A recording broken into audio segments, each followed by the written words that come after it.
They said my great-grandfather's 80-year-old dam was nothing but an eyesore and a safety hazard, so they bulldozed it right while I was at my daughter's wedding. I came home from Autumn's reception to find 80 years of hand-cut limestone blocks reduced to rubble, muddy water rushing wild and free, and the thick smell of diesel fumes hanging heavy in the evening air. The controlled flow that had protected our neighborhood since 1943, destroyed in just 4 hours by a woman who'd moved here from California only 2 years earlier. There she stood, Cordelia Blackthorne, on her pristine deck, calmly sipping what looked like champagne while raw creek water poured into her own subdivision storm drains. Taped to my mailbox was the HOA notice, $12,000 in unpaid infrastructure fees for a dam that had existed long before a precious neighborhood was even a developer's fever dream. Here's what they don't teach you in HOA President School. Water always wins. And I'm a retired Army Corps engineer who's about to give it some very specific directions. My name is Ezekiel Ironwood. Zeke to anyone who's earned the right to skip the formalities. Third-generation owner of 15 acres that my grandfather Jeremiah carved out of the Missouri wilderness back when men solved problems with dynamite and determination instead of lawyers and homeowners associations. Jeremiah built our dam in 1943 with hand-cut limestone blocks and old-school German engineering. No mortar, just precisely fitted stones that had held back seasonal floods for 80 years. Every spring you could hear the gentle trickle of controlled water over those worn stones, smell the wet limestone mixed with wild mint along the banks, and feel the smooth texture of rocks polished by decades of patient flow. When Jeremiah passed, I inherited more than property. I got his stubborn streak and 23 years of Army Corps engineering experience. After 3 tours and a medical retirement, I was perfectly content living in our modest farmhouse, watching my daughter Autumn grow up where bullfrogs sang evening concerts and afternoon sunlight filtered through oak branches like nature's own stained glass. Then the developers came. Willowbrook Estates sprouted around us in 1995 like mushrooms after rain. Cookie-cutter houses for people who thought rustic charm was something you bought at Pottery Barn. Our creek became their water feature. Our flood control became their eyesore. Most neighbors were decent folks, but every subdivision needs its queen bee, and ours arrived with a California driver's license and the social skills of a particularly aggressive wasp. Cordelia Blackthorne, former city planning assistant, current HOA president for 3 terms running, future migraine in designer clothing.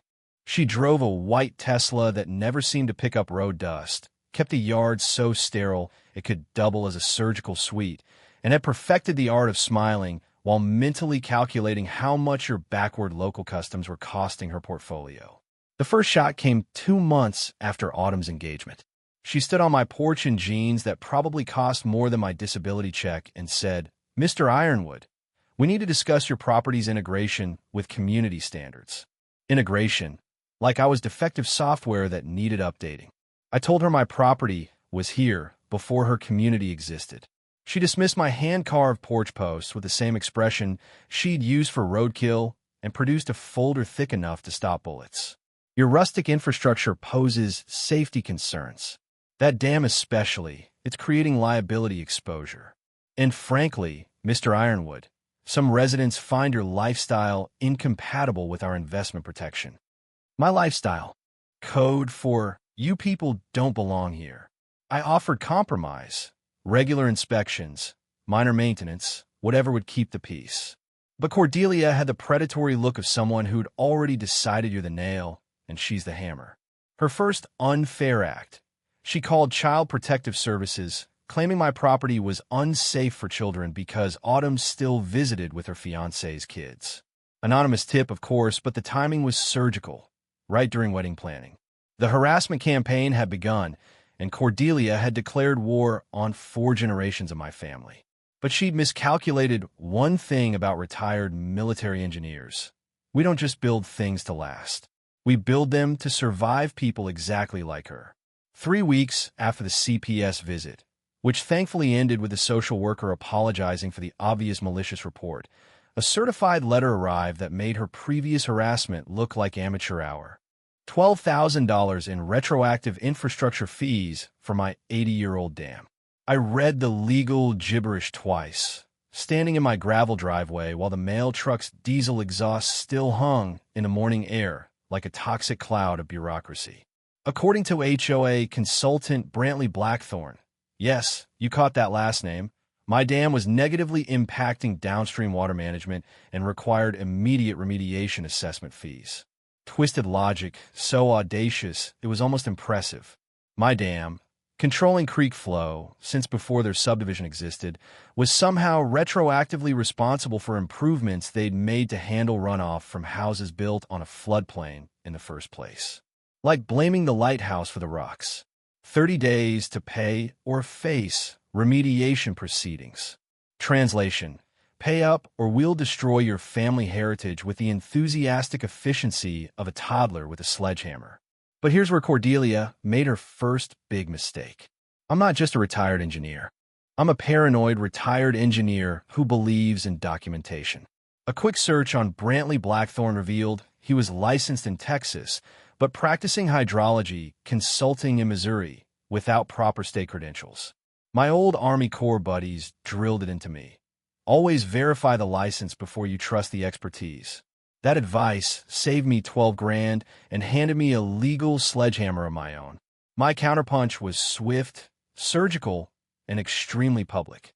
I filed complaints with the Missouri State Licensing Board about unlicensed practice, demanded itemized breakdowns of every alleged improvement the fees were supposed to cover, and requested HOA budget transparency at their monthly meeting in front of 63 residents who suddenly realized they'd been funding a personal vendetta. A simple license verification had destroyed months of expensive legal groundwork. Sometimes the most effective weapons hide in plain sight. Cordelia's reaction was predictably defensive and spectacularly stupid. Passive-aggressive emails about harassment of professional staff, an emergency board meeting that conveniently excluded non-residents like me.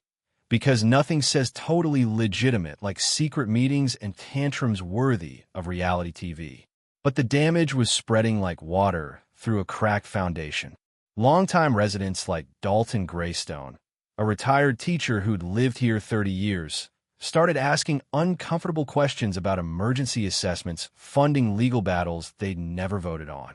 Savannah Riverside, a widow on a fixed income, showed up at my door with suspicious invoices and growing suspicion she'd been played. The community fractured along predictable lines. Newer residents clutching property value fears like life preservers, old-timers quietly wondering when their neighborhood association had turned into something that would make organized crime blush at the amateur hour corruption. Anonymous social media harassment ramped up, rumors about dangerous veterans and unstable dam infrastructure, the digital equivalent of throwing spaghetti at a wall and hoping marinara sticks. But now my daily walk to the mailbox carried the confidence of someone who'd landed the first real blow in what was shaping up to be a very educational war. Cordelia's next move came faster than a tax audit on lottery winners. A thick letter from Peton and Associates, the kind of aggressive real estate law firm that makes ambulance chasers look dignified. New claim: my dam created catastrophic liability exposure.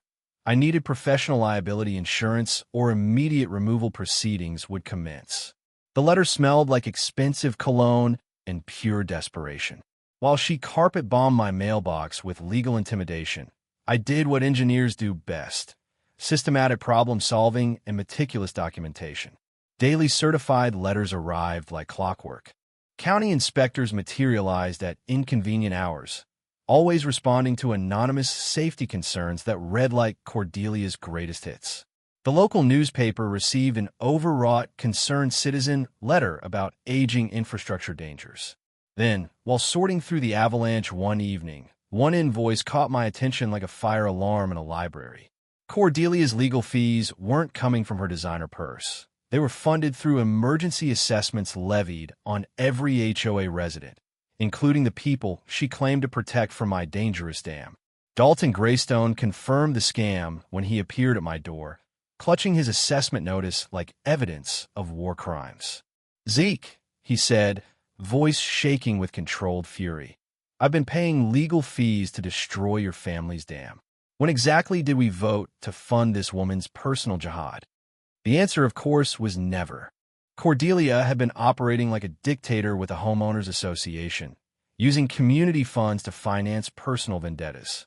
In military terms, we call officers who abuse authority for personal gain candidates for court-martial. I contacted Marlo Chun, an environmental law attorney who specialized in water rights and harbored a professional grudge against HOA overreach. I filed Freedom of Information Act requests for every county communication about my property. I documented every bylaw violation with the methodical thoroughness of someone building a federal case, because that's exactly what this was becoming. The legal discovery revealed what I suspected. The HOA had never properly incorporated authority over pre-existing properties. Cordelia's orders had all the legal validity of a mall security guard trying to arrest federal agents. Multiple board decisions violated Missouri sunshine law requirements. Her emergency assessments had about as much legitimacy as a $3 bill printed on toilet paper. Organizations operating on questionable authority hate having their power challenged in well-lit public forums by people who've actually read the relevant laws. Community response was swift and deeply satisfying. Dalton started attending every HOA meeting armed with pointed questions about financial transparency. Savannah Riverside organized other fixed-income residents who'd realized they were bankrolling someone else's power trip. Clandestine meetings convened in my kitchen, with the aroma of strong coffee mixed with quiet determination. We called ourselves concerned residents, but we were really a support group for victims of HOA financial abuse. Cordelia's desperation became obvious when she issued a 48-hour emergency abatement notice claiming a sudden dam inspection revealed catastrophic structural deficiencies requiring immediate demolition. The timing was surgically precise, scheduled for Autumn's wedding weekend, when family obligations would supposedly prevent interference. But she'd made one critical miscalculation about retired military engineers. We don't just build structures to withstand natural disasters. We design them to survive human ones, too. And I've been planning for this particular storm since the day she first knocked on my door. The morning of Autumn's wedding dawned crisp and clear, the kind of perfect October day that makes you believe the universe occasionally gets its act together. I was adjusting my dress uniform in the mirror, thinking about walking my daughter down the same path where 4 generations of Ironwoods had celebrated life's biggest moments, when the sound of heavy machinery shattered the morning peace like a wrecking ball through a cathedral. 6 a.m. Diesel engines roaring to life, the unmistakable hydraulic whine of excavators warming up for destruction. I stepped onto my porch, still buttoning my jacket, and saw them. A demolition crew positioned around my grandfather's dam like vultures at an all-you-can-eat buffet. Cordelia stood nearby in designer boots that had probably never seen honest dirt, clipboard in hand, directing the operation with gleeful efficiency. "Emergency safety order," she announced when she spotted me, waving an official-looking document like a conquistador's flag. Structural inspection revealed immediate collapse risk. "We're protecting the community from your negligence." The crew had already positioned equipment when I approached, my dress shoes crunching on gravel that would soon be mixed with 80 years of family history. The excavator operator looked as comfortable as a vegetarian at a barbecue festival. Probably because destroying someone's heritage while they're dressed for their daughter's wedding tends to make even hardened contractors question their career choices. I kept my voice level despite the rage building like steam pressure in a boiler. "Ma'am, I'm going to need to see that emergency order and the inspection report that triggered it." Her smile had all the warmth of a tax audit. "The safety of this community takes precedence over your sentimental attachments, Mr. Ironwood. This structure is a liability we can no longer tolerate." That's when my engineering eye caught something that made my blood pressure spike. Her emergency order had dates that didn't match reality. The inspection supposedly triggering this urgent demolition had been conducted 3 weeks ago, and the work permit she was brandishing was actually an expired county authorization from an unrelated drainage project 6 months old. My counterpunch was immediate and public. "Folks, I called out to the growing crowd of early arriving wedding guests. You might want to document this. Mrs. Blackthorne is about to commit what appears to be destruction of private property using fraudulent paperwork during a family celebration. But Cordelia had made one spectacular miscalculation in her timing. Today wasn't just my daughter's wedding. It was the day she'd invited 150 witnesses, including retired Judge Clarence Whitfield and military chaplain Father Benedict Stone, to watch her destroy my family's legacy. Both men understood the difference between legal authority and elaborate criminal theater. The first hydraulic claw bit into limestone that had weathered 8 decades of Missouri storms. The sound was like civilization itself breaking apart. Clear water that had flowed controlled and peaceful since 1943 rushed wild and unrestrained, carrying away topsoil and decades of careful erosion control like nature's own revenge. Within 2 hours, what had taken my grandfather months to build was reduced to rubble and muddy chaos. The ceremony relocated to the church basement.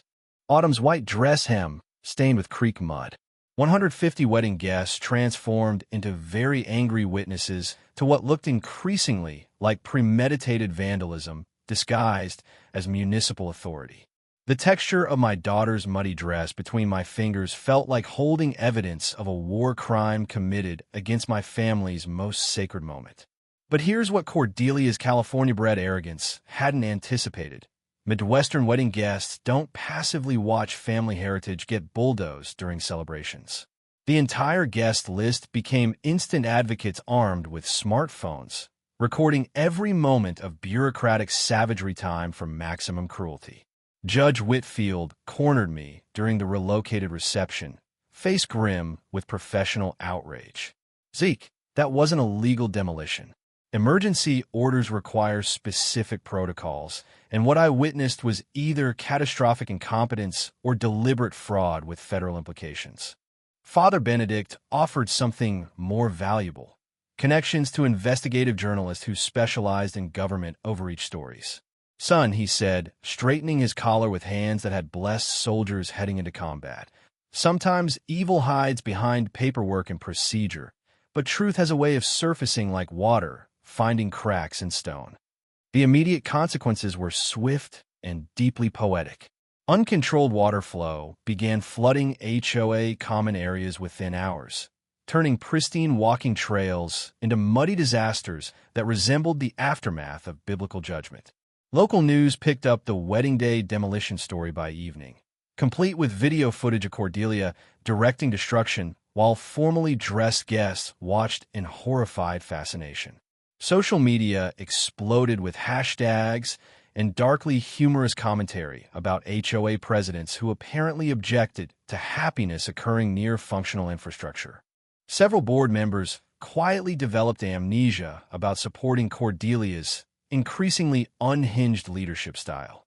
But the real game changer was hiding among the wedding debris. As we cleaned up the next morning, wind-blown documents from the flooding had scattered across my property, including water-damaged HOA financial records that had literally blown from Cordelia's yard during the chaos her own destruction had unleashed. Those soggy papers contained secrets that would transform this personal vendetta into a federal criminal case. Cordelia had just handed me the ammunition to destroy her completely, gift-wrapped in the consequences of her own cruelty. The water-damaged documents looked like confetti from hell's own victory party. But as I smoothed them out on my kitchen table, the same oak surface where 3 generations of ironwoods had solved family problems, I realized Cordelia's flood had delivered something more valuable than revenge. It had delivered a confession written in her own handwriting. This wasn't about safety, liability, or community standards. This was about covering up theft that would make Bernie Madoff blush with professional admiration. The first document stopped me cold. A bank statement showing the HOA's actual balance negative $847,000. $847,000 in debt from a beautification project that had somehow transformed the neighborhood budget into a financial black hole deeper than Cordelia's moral compass. Invoice after invoice revealed payments to Blackthorne Landscaping Solutions, a company that existed only in Cordelia's imagination and bank account. $200,000 for landscaping work that had never been performed, maintenance that had never happened, consulting fees for expertise that apparently consisted of advanced embezzlement techniques and creative accounting worthy of organized crime. The timeline hit me like cold water in the face. Cordelia had been systematically draining community funds for 2 years using shell companies and fake invoices with all the subtlety of a bank robbery stage during a marching band parade. When residents started questioning rising assessments and declining services, she needed a distraction spectacular enough to justify emergency expenditures and insurance claims. Enter my grandfather's dam, not as a safety hazard, but as a financial scapegoat. The insurance correspondence made my engineer's brain hurt with its sheer audacity. Email chains between Cordelia and an adjuster discussed how catastrophic upstream infrastructure failure could trigger massive coverage for flood damage to common areas. The plan was elegantly simple and thoroughly criminal. Destroy my dam, blame the resulting chaos on failed pre-existing infrastructure, use insurance payouts to replace stolen money, and paint me as the negligent property owner who'd endangered the entire community. My family's 80-year legacy had become the patsy for her 2-year crime spree. But desperation had made Cordelia sloppy in ways that would make career criminals weep with embarrassment. Email timestamps showed she'd been planning insurance fraud before the dam destruction, complete with pre-stage photographs of pre-existing damage to areas that would conveniently flood when my creek ran wild. From my military experience with supply chain corruption, I recognized this level of financial manipulation required either spectacular stupidity or pathological confidence in personal invincibility. Cordelia had apparently embraced both philosophies with the enthusiasm of someone who'd never heard of federal prison.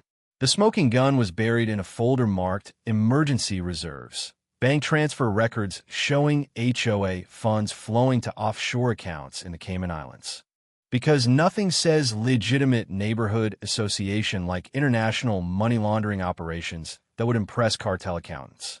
Marlo Chin's assessment the next morning was swift and professionally devastating. "Zeke," she said, spreading the evidence across her conference table like evidence from a federal task force. "This isn't simple embezzlement. We're looking at wire fraud, mail fraud, insurance fraud, conspiracy, and money laundering. Federal prosecutors will be fighting over who gets to try this case." The power dynamic had executed a complete reversal that would have impressed military strategists. I wasn't defending my property against HOA overreach anymore. I was sitting on evidence that would send their president to federal prison for decades while recovering every stolen penny plus punitive damages that would bankrupt her into the next geological era. But timing would determine whether we caught a thief or just scared away a flight risk. Exposing Cordelia immediately might trigger evidence destruction or an express flight to non-extradition countries. The smart play involved letting her continue digging while federal authorities built an escape-proof case. Judge Whitfield's federal connections proved invaluable for coordinating the investigation without alerting our target.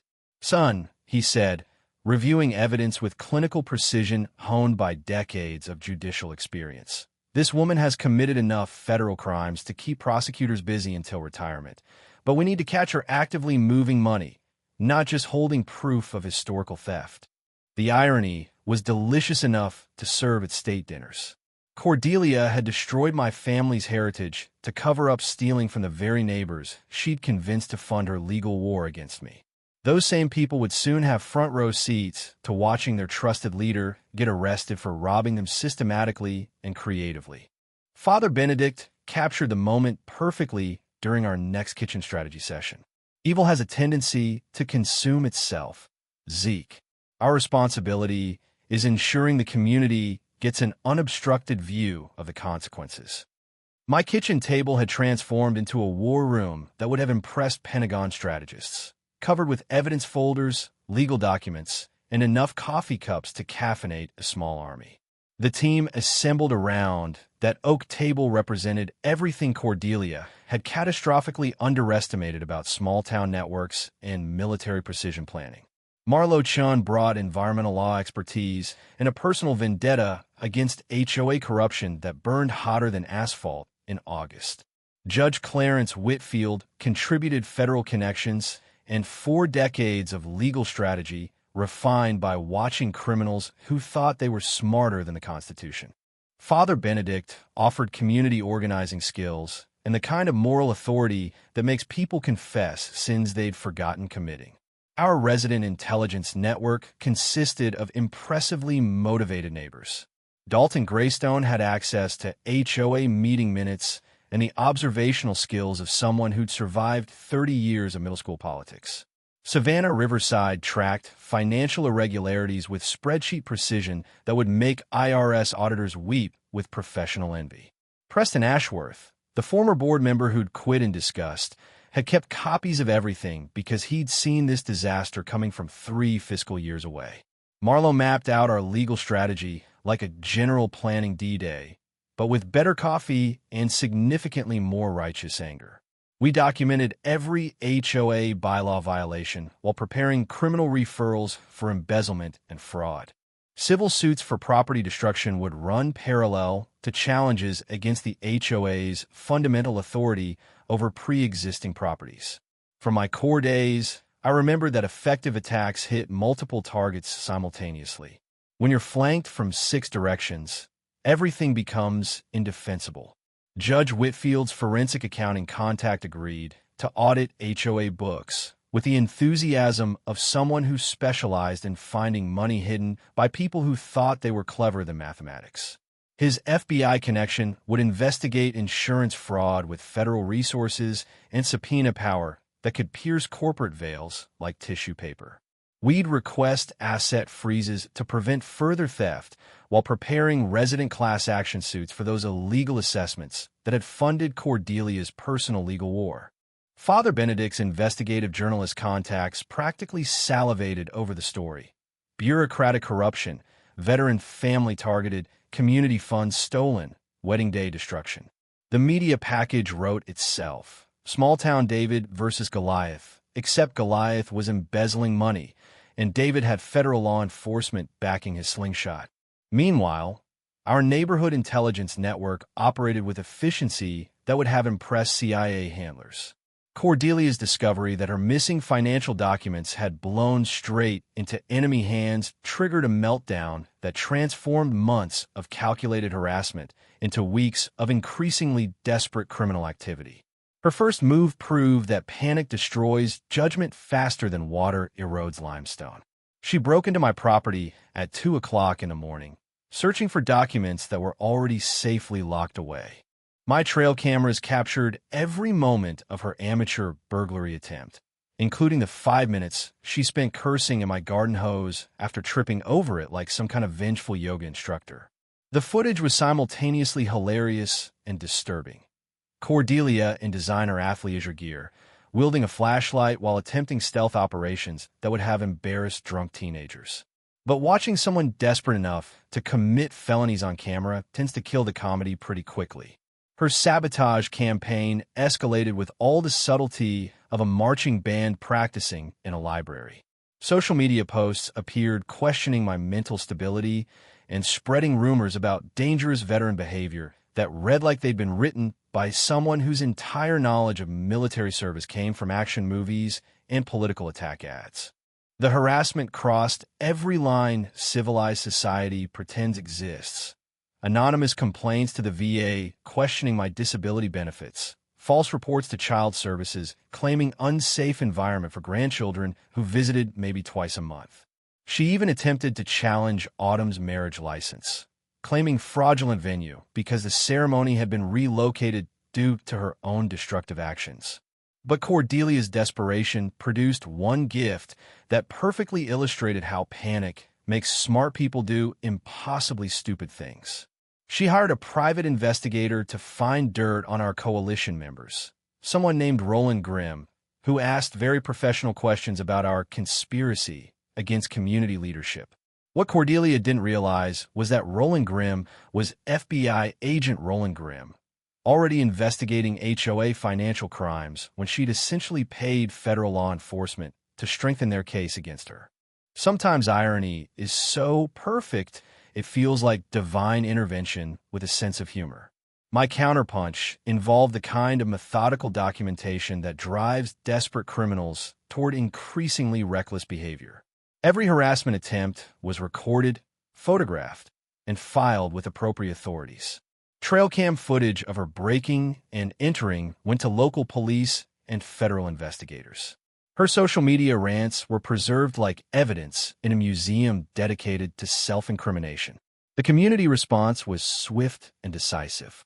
Residents who'd been neutral about our troublemaking suddenly realized that someone willing to break into neighbors' homes and file false reports against veterans might not represent ideal community leadership. Several HOA board members resigned rather than risk legal exposure for enabling escalating criminal behavior. Local news coverage was less flattering than Cordelia had probably anticipated when she'd first courted media attention. HOA president's public breakdown made for compelling television, complete with security footage and social media screenshots that painted an unflattering portrait of suburban authority gone completely off the rails. The bribery attempt happened at Murphy's Coffee Shop on Main Street. Cordelia arrived with the desperate confidence of someone who'd confused criminal conspiracy with business negotiation. "Mr. Ironwood," she said, sliding an envelope across the scarred wooden table like we were conducting some kind of spy movie transaction, "I believe we can resolve this unfortunate misunderstanding. $500,000 for those documents, and we can all move forward from this regrettable situation." The smell of fresh coffee mixed with her expensive perfume and the unmistakable scent of pure desperation as she offered to purchase evidence of her own crimes with money that almost certainly belonged to the neighbor she'd been systematically robbing. What made the moment particularly satisfying was the recording device Agent Grimm had suggested I carry, because apparently desperate criminals often provide better evidence than trained investigators can gather through months of surveillance. The quality of her recorded confession would have impressed federal prosecutors who specialized in financial crime cases. Agent Grimm later told me that Cordelia had inadvertently committed 3 additional federal crimes during our 15-minute coffee meeting, including bribery, attempted obstruction of justice, and conspiracy to commit evidence tampering. Professional criminals spend years learning to avoid such efficient self-incrimination.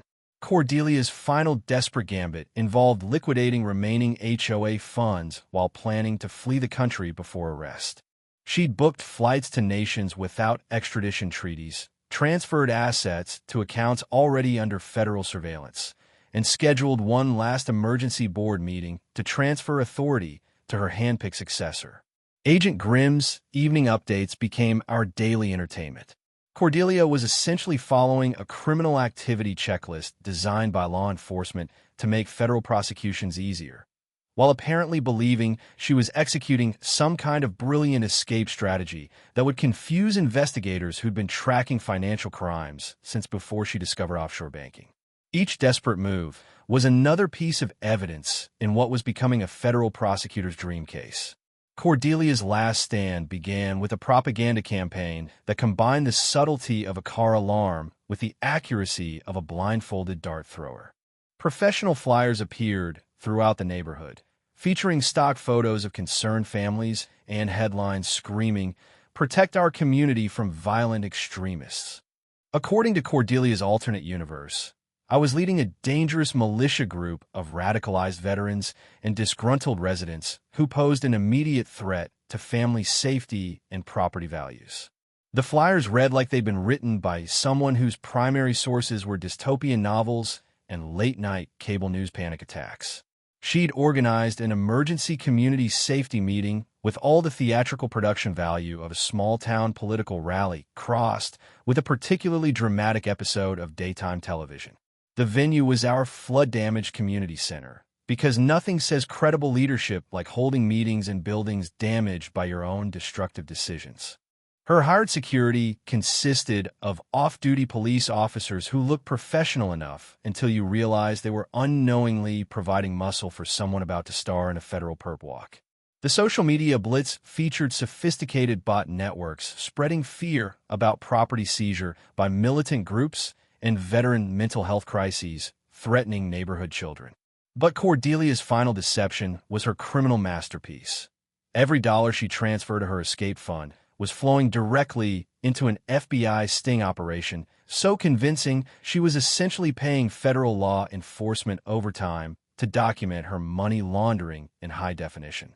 Agent Grimm had created a shell corporation so professionally fraudulent that Cordelia was voluntarily funding her own prosecution with the enthusiasm of someone donating to charity.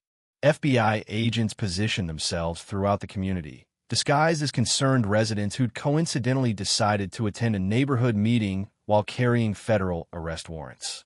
Local media crews had been briefed but agreed to maintain silence until the appropriate moment, because nothing improves television ratings quite like live footage of someone being arrested immediately after publicly denying the crimes they're about to be charged with. Judge Whitfield ensured legal observers would document proper procedure. Father Benedict organized what he diplomatically termed a prayer circle for community healing, but which functionally served as a peaceful witness network designed to prevent any future claims of intimidation or procedural violations. Cordelia made her entrance with the confidence of someone who'd confused delusion with strategy. She emerged from a rented Bentley, almost certainly financed with embezzled community funds, wearing an outfit that projected authority she'd never legally possessed and confidence that would have been inspiring if it hadn't been so completely misplaced. The PowerPoint presentation was a masterpiece of projection and misdirection. Slide after slide depicted dangerous veterans and property value threats, while completely ignoring the water stains covering the walls around her, visual evidence of the flooding her own actions had caused. "Ladies and gentlemen," Cordelia began, her voice carrying the practiced authority of someone who'd spent years convincing people that theft was community improvement, "we face an unprecedented threat to our neighborhood's safety and investment security. Extremist elements have infiltrated our community, spreading dangerous lies about our financial management while threatening the very foundations of property value protection." The audience reactions split along predictable lines. Newer residents clutched their propaganda flyers, nodding along with rhetoric that painted their neighbors as domestic terrorists. Long-term residents sat quietly, many holding photographs of flood damage and copies of assessment notices that had funded this elaborate charade. My coalition occupied the front row with the calm confidence of people who'd spent weeks preparing for this moment. Dalton, Savannah, and Preston sat like poker players holding royal flushes, waiting for the right moment to reveal their cards. Cordelia's fatal mistake came 20 minutes into her presentation when overconfidence transformed careful lies into brazen admissions. "I personally authorized the removal of that dangerous dam structure," she declared, gesturing dramatically toward slides showing my property, because community safety takes precedence over sentimental attachments to outdated infrastructure. The admission of destruction of private property was recorded by multiple cameras and witnessed by 200 residents. But Cordelia was just getting started with her self-incrimination tour. "The HOA exercises full authority over all neighborhood properties," she continued, apparently forgetting that half her audience consisted of people whose property predated her organization by decades. "And we will take whatever legal action necessary to protect our community from troublemakers who spread lies about our financial management." That's when I stood up, approaching the microphone with the unhurried pace of someone who'd been waiting months for this exact moment. "Mrs. Blackthorne," I said, my voice carrying clearly through the damaged room, "thank you for confessing to destruction of private property on camera and in front of 200 witnesses.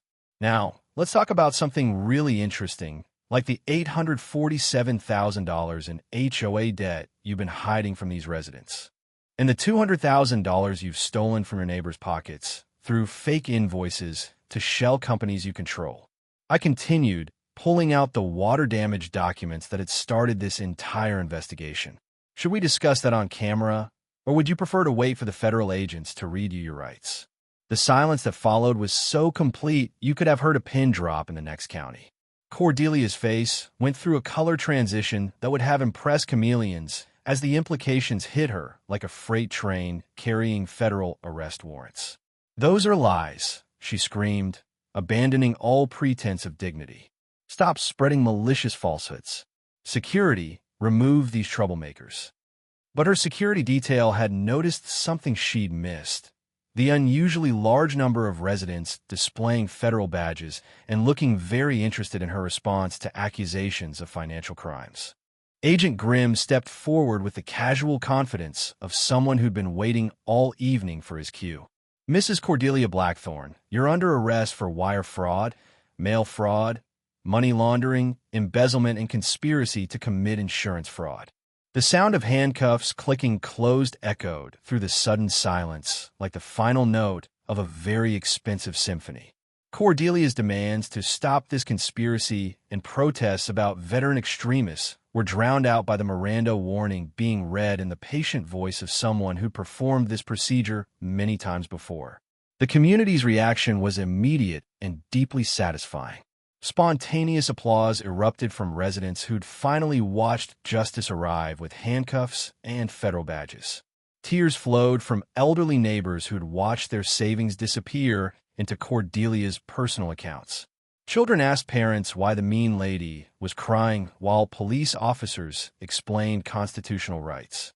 Local news cameras captured every moment as Cordelia was escorted from the building she damaged, past residents she'd stolen from, toward a federal courthouse where financial crimes were treated with the seriousness they deserved.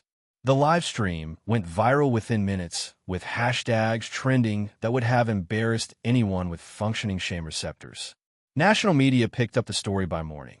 HOA president arrested during community meeting for massive embezzlement scheme, complete with footage of someone being arrested immediately after publicly denying the crimes she was charged with committing.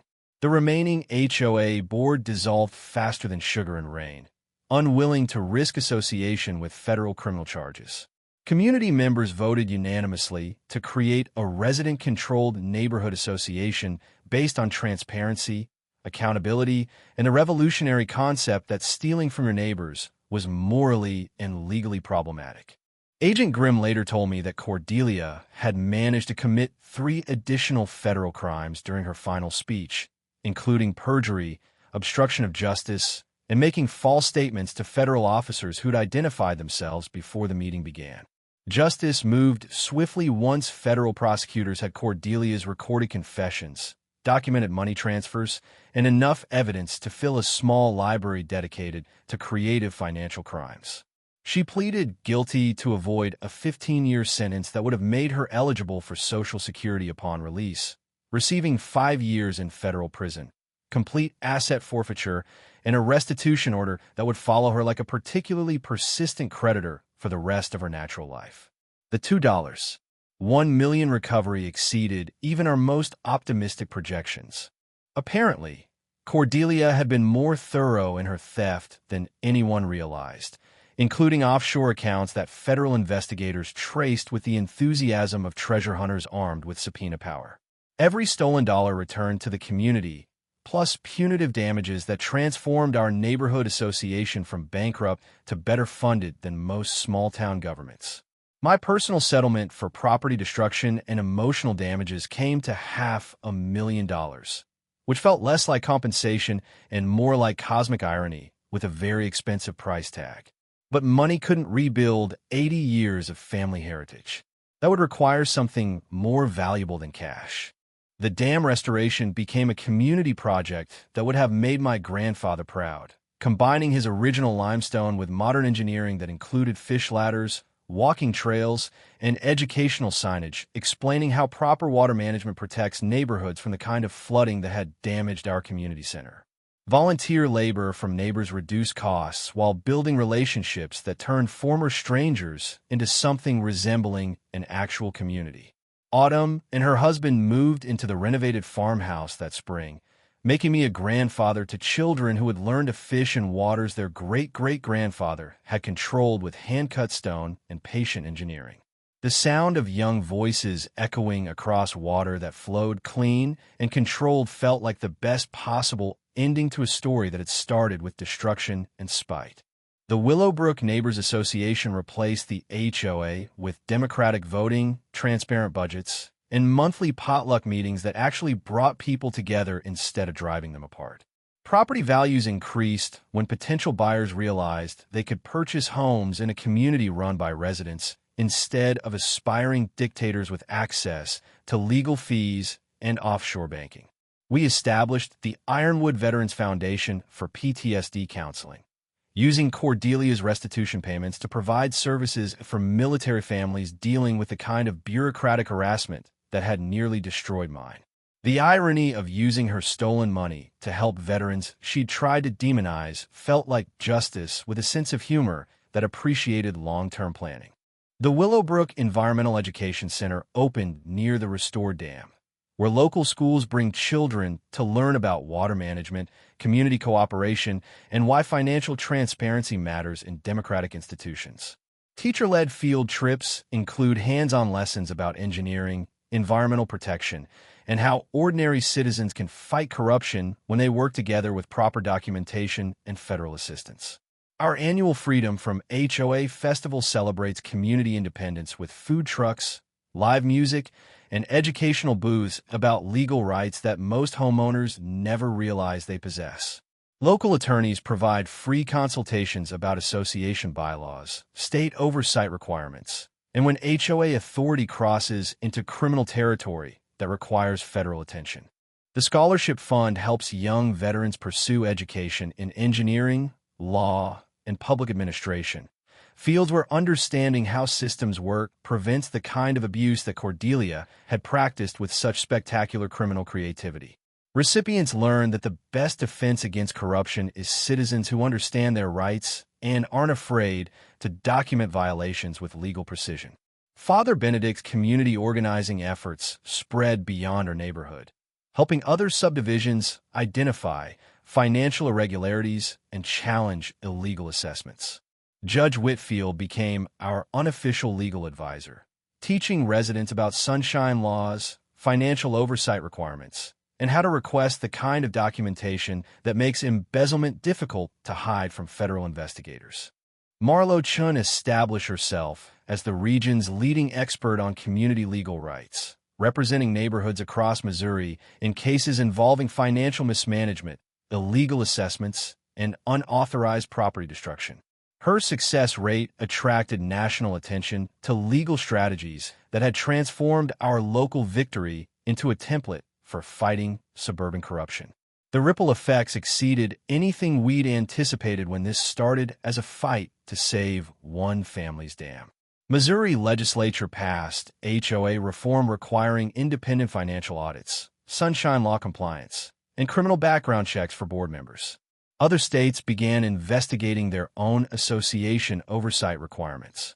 After seeing how easily financial crimes could hide behind community improvement rhetoric, the FBI created a task force specifically for HOA financial crimes, using our case as a training example for investigators who'd previously treated neighborhood disputes as civil matters rather than potential federal crimes involving wire fraud, money laundering, and conspiracy charges that carried serious prison sentences.